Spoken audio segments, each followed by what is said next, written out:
Hi folks, 2 weeks ago, a number of explosions erupted from both Nord Stream gas pipelines in the Baltic Sea between Russia and Germany. Neither pipeline was in use at the time, but for days, methane bubbled to the surface off the coasts of Sweden and Denmark. It is widely believed to be deliberate. The Swedes claim to have evidence of explosives, which would confirm an act of sabotage. But by who is the question. The common theory, by those in the West anyway, is that it was the Russians who did it to punish Western allies for supporting Ukraine in the 8-month-long war.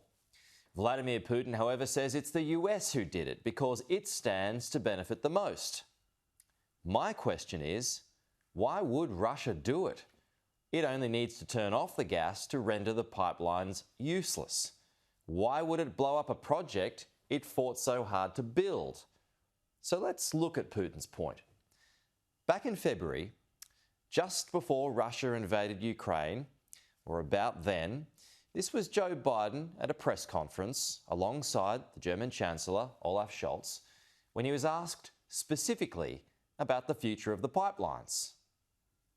If Russia invades, that means tanks or troops crossing the border of Ukraine again. Then there will be no longer a Nord Stream 2. We will bring an end to it. We will bring an end to it, is what the US president said. That was a direct threat, and the reporter followed up. How will you do that exactly, since the project and control of the project is within Germany's control? We will, I promise you, we'll be able to do it. Biden enjoyed that too. He even had a smile on his face towards the end of it. Now, I'm not accusing anyone of anything here, but the comments are very interesting. But then over the weekend, change of tune. It was a deliberate act of sabotage, and now the Russians are pumping out disinformation and lies. We're going to work with our allies to get to the bottom of precisely what happened. And at my direction, I've already begun to help our allies enhance the protection of this critical infrastructure. The problem with that statement is the US has never been supportive of the Nord Stream project, which, as you just heard Biden referred to as a critical piece of infrastructure. The US has long felt that it threatened to deepen Europe's energy dependence on Moscow and provide billions of dollars to Putin's coffers. But now it's critical, and there may be another clue dropped by the Secretary of State Antony Blinken during a press conference with the Canadians after the explosion. What we've been doing, and we've also been working on this together for many, many weeks, as we saw the Russian aggression in Ukraine and as we saw the ongoing weaponization of energy by Russia, is to work very closely with European partners as well as countries around the world to make sure that there is enough energy on world markets. And so we've significantly increased our production as well as making available to Europe liquefied natural gas.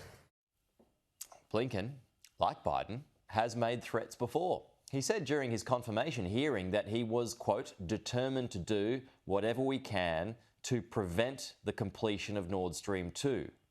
This was Blinken in January. And if Russia renews its aggression toward Ukraine, it would certainly be difficult to see gas flowing through it in the future. So some may see Nord Stream 2 as leverage that Russia can use against Europe. In fact, it's leverage for Europe to use against Russia. So the Americans are all singing from the same song sheet, aren't they?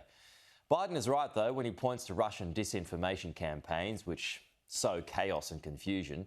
The US knows very well about this. We here in Australia are aware of it too from when MH17 was downed.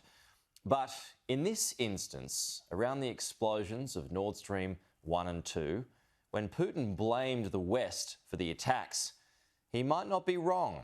In fact, he has a very strong case.